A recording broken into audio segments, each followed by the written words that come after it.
Es muy consolador saber, mis queridos hermanos, que Cristo observa cada propósito sincero, como observó a aquellos dos.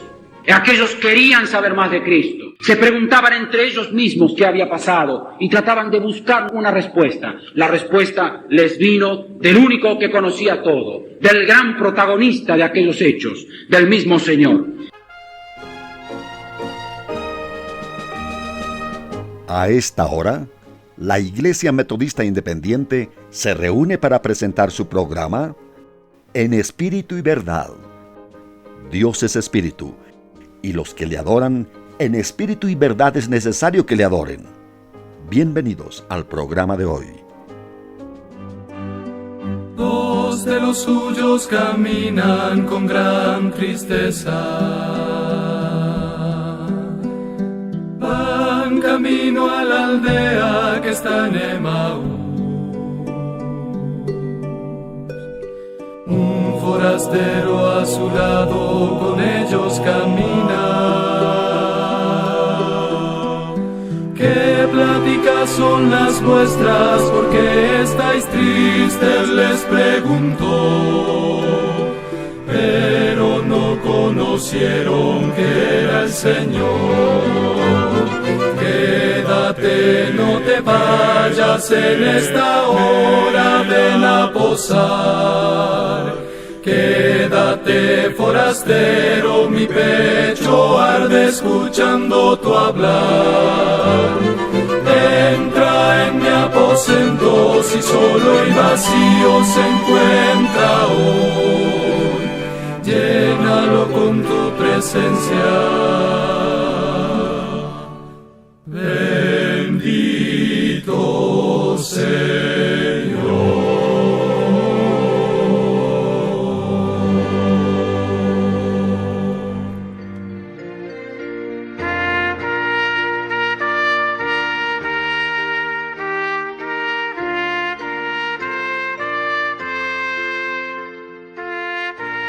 Hace unos días compartimos con varios jóvenes y adolescentes de la clase un pasaje de la palabra de Dios, y el interés que ellos evidenciaron me estimuló a volver a estudiarlo y a traerlo para nuestra consideración aquí esta tarde. Leamos por favor en el Evangelio según San Lucas, capítulo 24, versículo 13.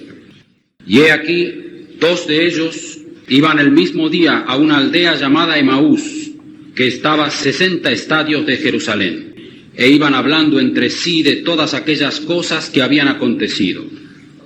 Sucedió que mientras hablaban y discutían entre sí, Jesús mismo se acercó y caminaba con ellos. Mas los ojos de ellos estaban velados para que no le conociesen, y les dijo: ¿qué pláticas son estas que tenéis entre vosotros mientras camináis? ¿Y por qué estáis tristes? Respondiendo uno de ellos, que se llamaba Cleofas, le dijo: ¿eres tú el único forastero en Jerusalén que no has sabido las cosas que en ella han acontecido en estos días? Entonces él les dijo: ¿qué cosas? Y ellos le dijeron: de Jesús Nazareno, que fue varón profeta, poderoso en obra y en palabra delante de Dios y de todo el pueblo, y cómo le entregaron los principales sacerdotes y nuestros gobernantes a sentencia de muerte, y le crucificaron. Pero nosotros esperábamos que Él era el que había de redimir a Israel.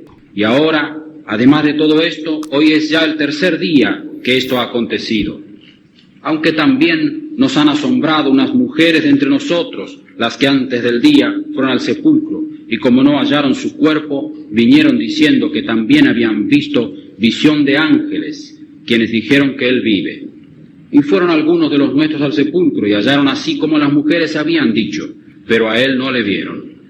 Entonces Él les dijo: oh insensatos y tardos de corazón para creer todo lo que los profetas han dicho. ¿No era necesario que el Cristo padeciera estas cosas y que entrara en su gloria? Y comenzando desde Moisés y siguiendo por todos los profetas, les declaraba en todas las Escrituras lo que de Él decían. Llegaron a la aldea donde iban, y Él hizo como que iba más lejos. Mas ellos le obligaron a quedarse, diciendo: quédate con nosotros, porque se hace tarde y el día ya ha declinado. Entró pues a quedarse con ellos. Y aconteció que estando sentado con ellos a la mesa, tomó el pan y lo bendijo, lo partió y les dio. Entonces les fueron abiertos los ojos y le reconocieron, mas él se desapareció de su vista. Y se decían el uno al otro: ¿no ardía nuestro corazón en nosotros mientras nos hablaba en el camino y cuando nos abría las Escrituras? Y levantándose en la misma hora, volvieron a Jerusalén y hallaron a los 11 reunidos y a los que estaban con ellos, que decían: ha resucitado el Señor verdaderamente y ha aparecido a Simón. Entonces ellos contaban las cosas que les habían acontecido en el camino y cómo le habían reconocido al partir el pan. Mientras ellos aún hablaban de estas cosas, Jesús se puso en medio de ellos y les dijo: paz a vosotros. Mis queridos hermanos, es imposible decir tanto en tan pocas palabras. Este pasaje de Lucas, el capítulo 24, no puede ser resumido. Es en sí mismo un gran resumen. Y ni yo ni nadie, pienso, puede en unos pocos minutos decir todo lo que se podría decir de él. Yo quiero traer para nuestra consideración 3 pensamientos que espero sean para nuestro provecho. El primero es un punto muy sencillo, pero muy importante. La presencia de Jesucristo debe ser buscada. Debe buscarse la presencia de Cristo porque el mismo Señor estimula este deseo. En el pasaje que vimos, cuando se nos cuenta de estos 2 caminantes que volvían tristes, desalentados, desanimados hacia Emaús desde Jerusalén, lo que vemos es que la presencia de Cristo inesperada, la presencia de Cristo que ellos de ninguna manera tenían en su conocimiento, es la que cambió todas las cosas que ocurrieron después. Yo digo, mis queridos hermanos, que el mismo Señor estimula este deseo sincero de nuestro corazón de buscar con frecuencia y siempre la presencia de Cristo. El mismo Señor quiso que los discípulos expresaran su desaliento en este pasaje que leímos en Lucas 24. Él deseó despertar en ellos este anhelo que sentían por saber más, por entender mejor lo que había ocurrido. Y el Señor, en medio de ese camino triste, de aquella tarde oscura, de aquel día de tanto desaliento, Él mismo, Señor, se acercó. Nuestra búsqueda de la presencia de Cristo tiene origen en la atracción que tiene la persona de Cristo. Cuando un creyente busca sinceramente la persona de Cristo, lo hace porque ya conoce algo de la bendición que significa la presencia de Cristo en la vida. Cuando un creyente se acerca a la palabra de Dios, cuando un creyente le busca a Cristo en oración, parte de la base de que lo que sabe de Cristo es imperfecto, pero es suficiente para seguir buscándole. Lo que yo sé de Jesucristo, desde luego, es muy imperfecto.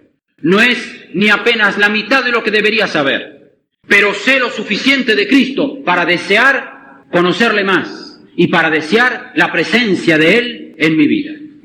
Debo buscar la presencia de Cristo a pesar de que cuando quiera hacer esto, tengo que contar que con toda seguridad voy a tener dificultades. Estas dificultades a veces las pone nuestro enemigo. Nos pone muchas cosas para hacer, nos pone muchas cosas en la cabeza, nos pone muchas cosas como nuestra responsabilidad. Todo esto con un objeto solamente. Nos permite hacer de todo, menos buscar la presencia de Cristo. A veces la gran dificultad para entrar en la presencia de Jesucristo es nuestra propia conciencia.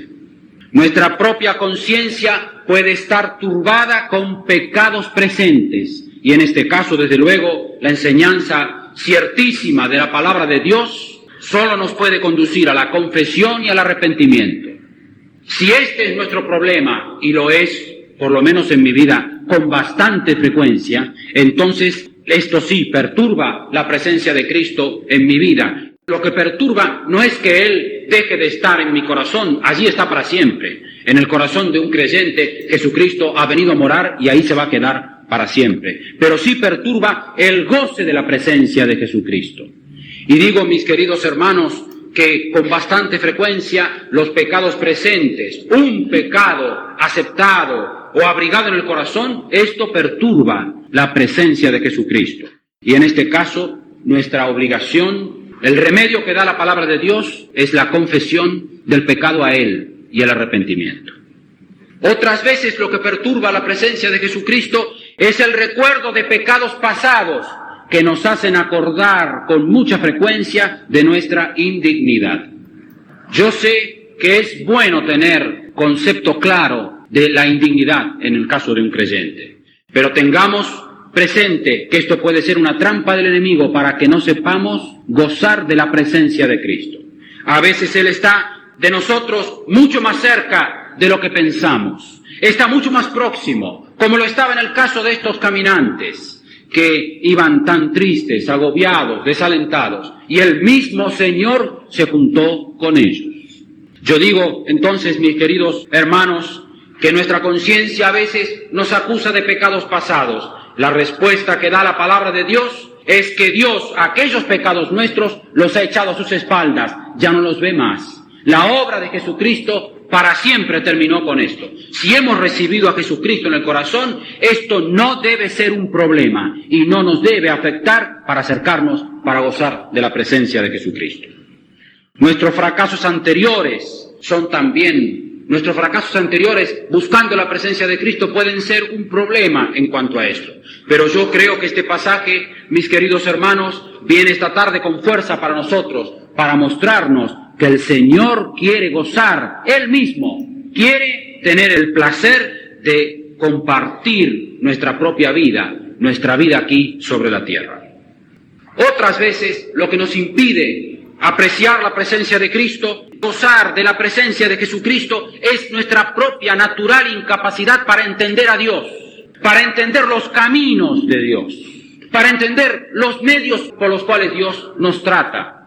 Y yo digo, mis queridos hermanos, que esto está claramente aquí, en este pasaje tan grande, tan simple, pero tan bendito, de Lucas, el capítulo 24. Cuando yo me enfrento con mi incapacidad para entender a Dios, tengo que venir con frecuencia aquí. Estos no entendían lo que había pasado, y mucho menos entendían quién era el que estaba al lado de ellos. Y entonces digo, mis queridos hermanos, no permitamos que estas cosas perturben nuestro acercamiento a Jesucristo. Y en una actitud de humillación, de adoración y de sincera búsqueda, hagamos de la presencia de Jesucristo uno de nuestros principales objetivos cada día. Debo buscar la presencia de Jesucristo porque así comenzó nuestra vida espiritual, con la presencia de Él. ¿Cómo comienza la vida espiritual de un hombre? Cuando empieza a escuchar el Evangelio. Puede empezar apenas por una pequeña inquietud, a veces una turbación, alguna palabra que nos llega. Así comienza la vida espiritual. Puede llevarnos esto a terribles conflictos, a grandes problemas de conciencia, hasta que nos damos cuenta que en estos conflictos, en estos problemas, en esta cosa que nos turba, está la presencia de Jesucristo que nos quiere salvar. Y yo digo, mis queridos hermanos, que el mismo Señor repite con frecuencia este método. Usa la turbación de nuestra conciencia, usa la inquietud de nuestro corazón. ¿Para qué? Es porque se quiere acercar a nosotros.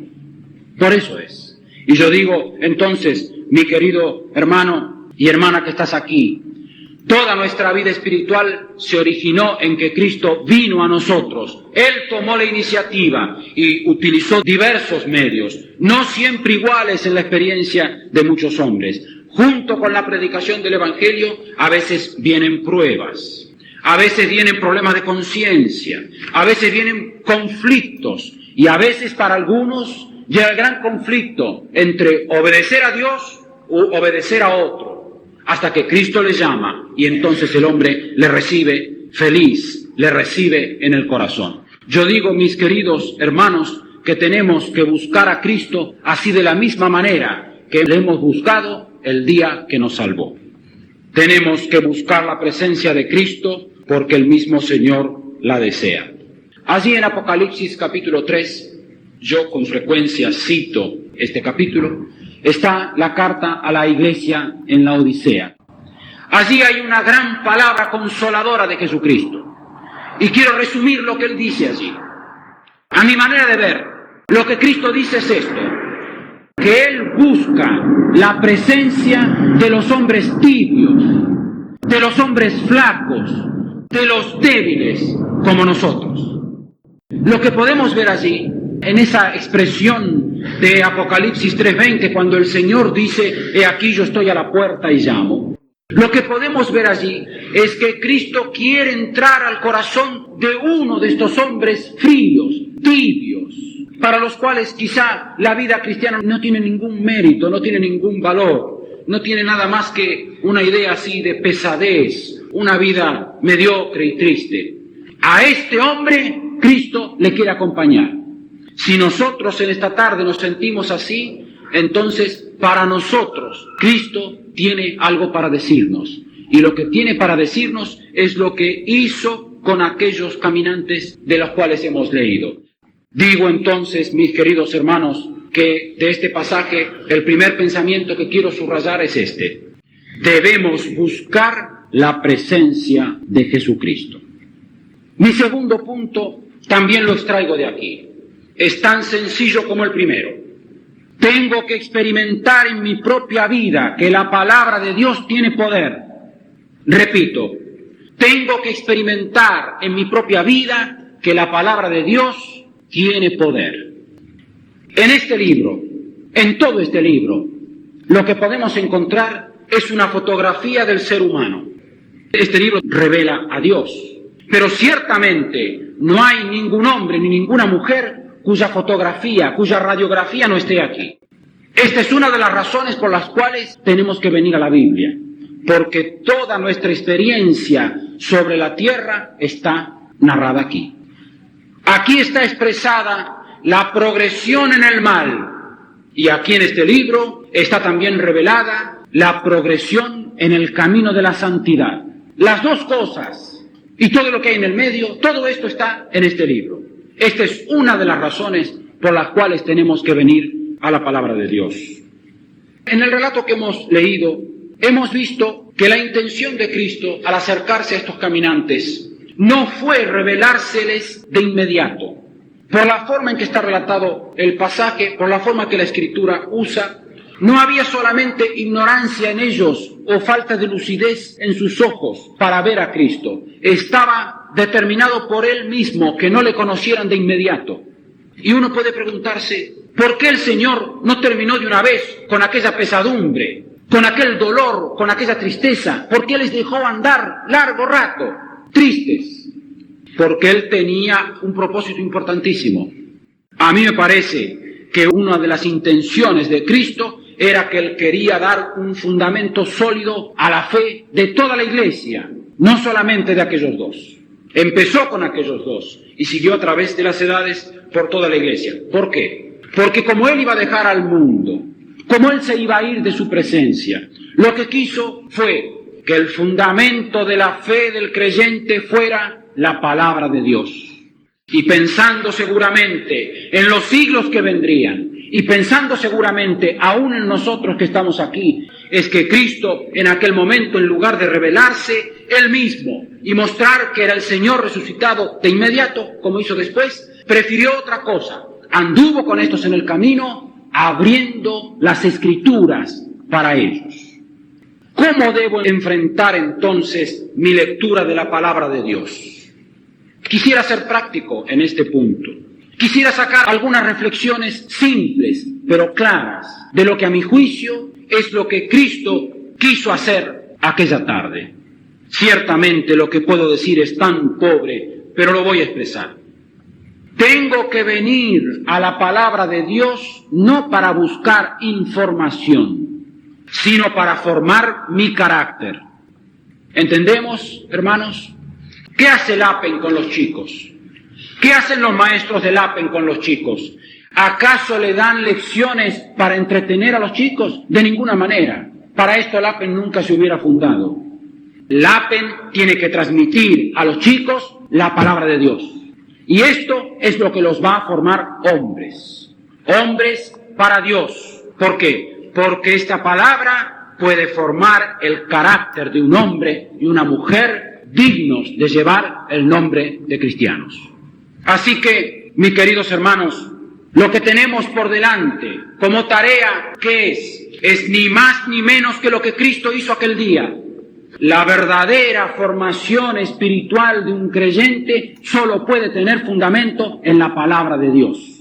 Y cuando Cristo ocupó el camino aquel día y se acercó a estos, Él buscó que le hicieran preguntas y sobre la base de estas preguntas, que era un método frecuentemente usado por el Señor, Él les abrió después el entendimiento para que comprendieran las Escrituras. Tengo que venir con frecuencia a la palabra de Dios porque solo ella me levanta de mi flaqueza y de mi pobreza espiritual. Yo no sé si todos los creyentes que están aquí esta tarde tienen noción clara de hasta dónde puede caer un cristiano. Y no es ciertamente mi propósito inducir a nadie a que experimente esto si no lo ha hecho. Lo que yo sé es que por lo menos el ánimo puede caer. Lo que yo sé es que aunque no caigamos en pecados groseros, nuestro ánimo por lo menos puede caer. Y yo digo que en ese caso, como en el caso de caer en pecados, este libro nos puede levantar de nuestra pobreza y de nuestra indignidad. Y esta es una de las muchas razones que tenemos para venir a la palabra de Dios. Tengo que venir a la palabra de Dios y tienes que venir con frecuencia a la palabra de Dios porque solo una palabra que venga de Dios puede cambiar tu vida. Yo tengo por cierto que el alma humana es una cosa muy compleja. El alma humana está hecha para no confiarse en nadie, excepto cuando entiende que Dios le habla. En el fondo del corazón de cualquier hombre y de cualquier mujer hay una terrible desconfianza hacia los demás. Cuando yo era un niño y tenía 15 años, yo quise ser independiente de mis padres y desde luego lo fui. Y me dieron muchos consejos que ojalá hubiera seguido. Cuando ahora veo a los que tienen 15 años, yo me guardo bastante de criticarlos porque yo hice lo mismo. Y ahora que ya no tengo más 15 años y muchos me dan un consejo y una palabra y otra, lo que tengo para decir es esto. En el fondo del alma, en el fondo del corazón de todo hombre y de toda mujer, hay una terrible resistencia a aceptar un consejo cuando viene de otro. Pero el alma humana está hecha de tal manera que solamente se rinde cuando una palabra le viene de Dios. Para esto Dios ha provisto este libro. A mí no me sorprende lo que pasa en el mundo de hoy. A mí no me sorprende que la gente esté tan desorientada. No me sorprende que en millones de habitantes como hay en nuestro país haya millones de opiniones distintas. No me sorprende esto. Esto se debe sencillamente a que somos seres humanos. El alma humana está hecha por el pecado desobediente. Y yo digo, mis queridos hermanos, tenemos que venir a la Biblia con frecuencia porque solo una palabra que venga de Dios puede cambiar nuestra vida. A veces la palabra de Dios, como toda la verdad, hiere. ¿Por qué hiere? Porque fieles son las heridas del que ama. Y Dios que nos ama no se va a ocupar de engañarnos. Dios no hace demagogia en su palabra. Jamás para conseguir a un hombre ha buscado el camino de la mentira. Dios es justo, Dios es santo, está comprometido únicamente con la verdad. Y a veces la verdad hiere. Otras veces la palabra de Dios viene como un bálsamo. ¿Cuándo? Viene como un bálsamo cuando revela a Cristo en su gracia para nosotros. Yo sé que no puedo expresar esto más que con énfasis, pero yo sé, mis queridos hermanos, que la palabra de Dios tiene ambos filos. Tiene un filo que hiere cuando es necesario, cuando Dios en su sabiduría sabe, quiere herirnos. Y tiene el otro filo, el filo que es un bálsamo, cuando en su gracia, después de habernos hecho reconocer lo que somos o lo que hemos hecho o lo que hemos perdido, nos dice, mira de dónde has caído, arrepiéntete. Y yo digo, mis queridos hermanos, por esta y otras muchas razones tenemos que venir a la palabra de Dios. Y quiero repetir este título que he puesto a mi segundo punto. Tengo que experimentar en mi propia vida que la palabra de Dios tiene poder. ¿Cuál fue el resultado de esta caminata en cuanto a la palabra de Dios? Antes de terminar de hablar, Cristo los había conquistado. Este es el resultado. Antes de que el Señor termine de hablar, ya los corazones estaban cautivos. Cristo tiene esta capacidad de cautivar el corazón de un hombre o de una mujer. Y este hombre que decimos que es rebelde a toda otra palabra, este hombre y esta mujer tienen sensibilidad cuando el que habla es Cristo. ¿Cuál es el trabajo de la Iglesia? Dar esta palabra de Cristo de modo que los hombres queden cautivados por la palabra de Jesucristo. Y yo digo, mis queridos hermanos, la palabra de Dios tiene poder. La palabra de Cristo tiene poder. Él empleó un rato, casi una hora tal vez, o más, hablando y hablando acerca de lo que las Escrituras decían. Y con esto, ¿qué consiguió? Consiguió cautivar y conquistar el corazón de aquellos dos oyentes en aquel día. Dicho sea de paso, muchos se han preguntado cómo es que el relato de Lucas no nos cuenta los detalles de la conversación. Si aquella conversación fue tan grande que cautivó a estos hombres, ¿por qué Dios no se tomó el trabajo de mostrarnos, de decirnos qué era lo que Cristo había conversado con ellos? Yo no pretendo conocer la verdad. Lo que sí puedo decir esta tarde es esta cosa. Esta tarea de repetir lo que Cristo dijo a aquellos dos en el camino de Emaús es tu tarea y mi tarea. Es la tarea del ministerio cristiano. Y quizá, mi querido hermano y hermana que estás aquí, quizá Dios te está llamando para esto, para que tú te ocupes en penetrar tanto este libro, que puedas hacer lo que Cristo hizo aquel día con aquellos dos. Y yo digo, mis queridos hermanos, si queremos cautivar corazones, si queremos ganar a niños y a grandes, no hay más que un solo medio, y es usar la palabra de Dios como Cristo la utilizó. Mi tercer y último punto es este. Cuando hemos sentido algo de la presencia de Cristo, cuando las Escrituras nos han hablado, entonces tenemos que dejarnos dominar por esta revelación. Lo voy a repetir. Cuando hemos sentido algo de la presencia de Jesucristo, cuando las Escrituras han hablado, entonces tenemos que dejarnos dominar por esta revelación. Todo creyente es creyente porque algo Dios le ha revelado de Cristo. El creyente más sencillo, el niño más pequeño que tiene esta tarde a Jesucristo, ha recibido una revelación de Él.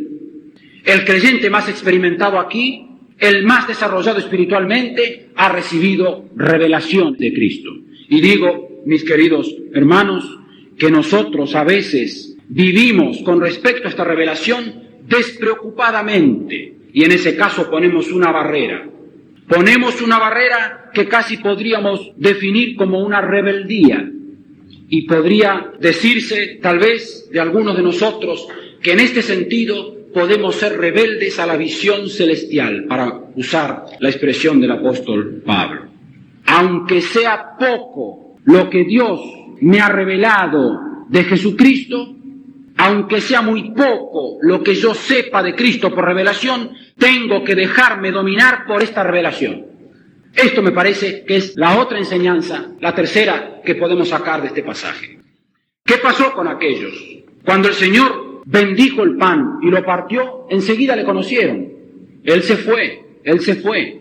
¿Y qué hicieron? Volvieron a Jerusalén.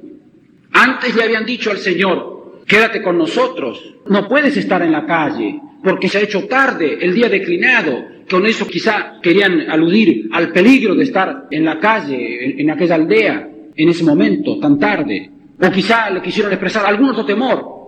Cuando ellos vieron que Cristo era el que había conversado con ellos, cuando tuvieron esta revelación, se olvidaron de todos esos prejuicios y de todos esos temores y se fueron volviendo rápidamente a Jerusalén. Se dejaron dominar por la revelación que habían recibido. Esto me parece una enseñanza práctica para nosotros.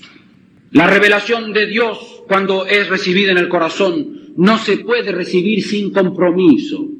Dios no arroja sus perlas entre los cerdos. Dios no nos revela las cosas para que vivamos despreocupadamente y sin compromiso alguno. ¿Cómo podemos llevar esto a la práctica? ¿Cómo podemos nosotros apropiarnos de esta experiencia tan rica, tan extraordinaria, de tan grandes resultados en la vida de aquellos dos?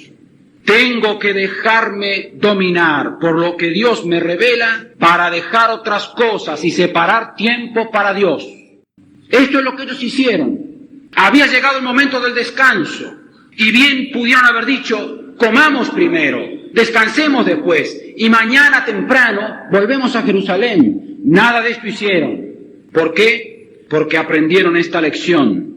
Tengo que dejarme dominar por lo que Dios me revela para dejar otras cosas y separar tiempo para Dios.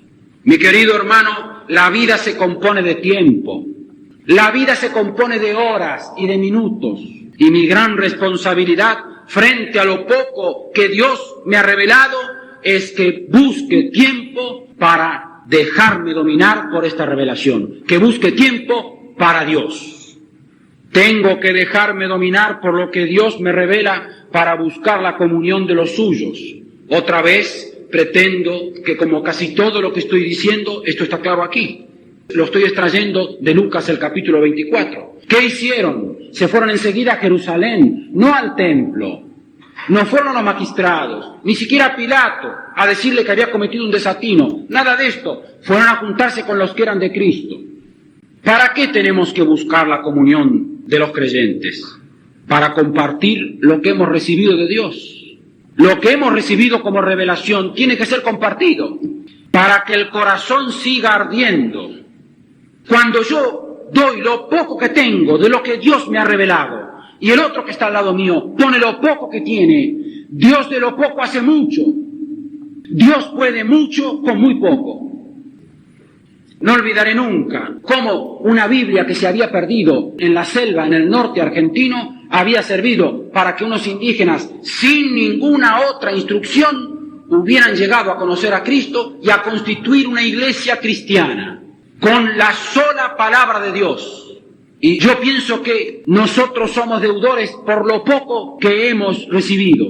Y la iglesia, la congregación, es el lugar para compartir esto. ¿Para qué? Para que el corazón siga ardiendo. Tengo que dejarme dominar por lo que Dios me revela para volver a escuchar a Jesucristo. Al fin y al cabo, lo que hizo arder el corazón fue la palabra de Él.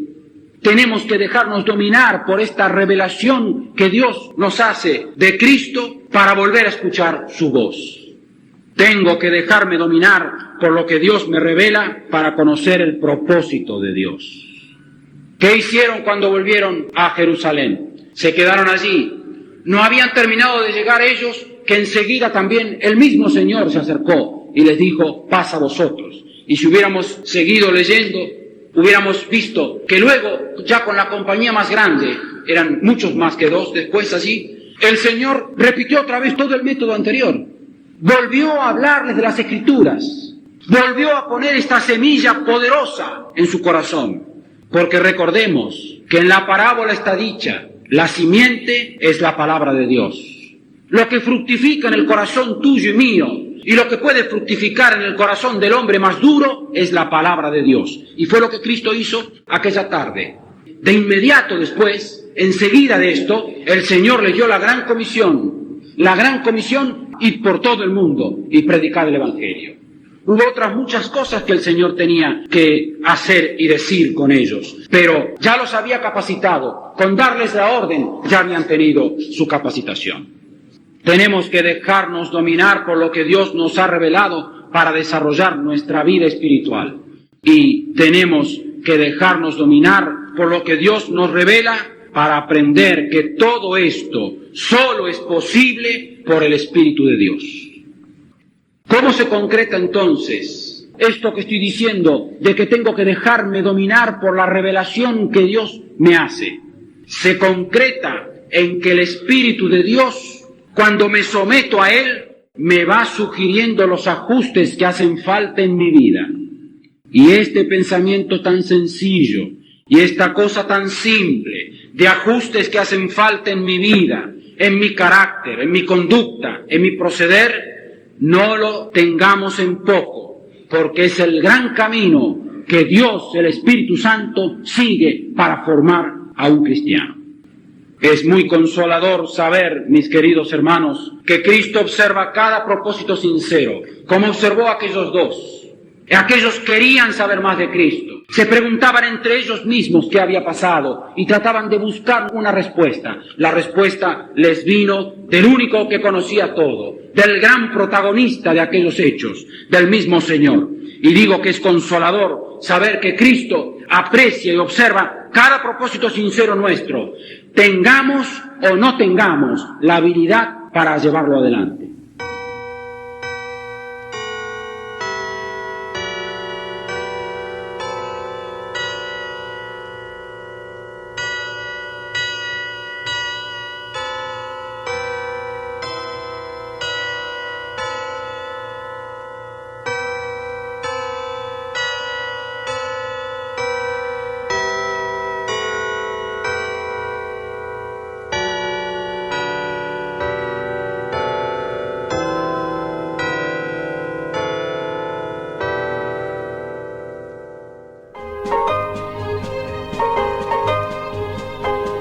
Hasta aquí, la Iglesia Metodista Independiente ha presentado En Espíritu y Verdad.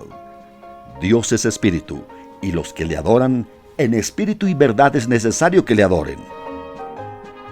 Que el Señor les bendiga.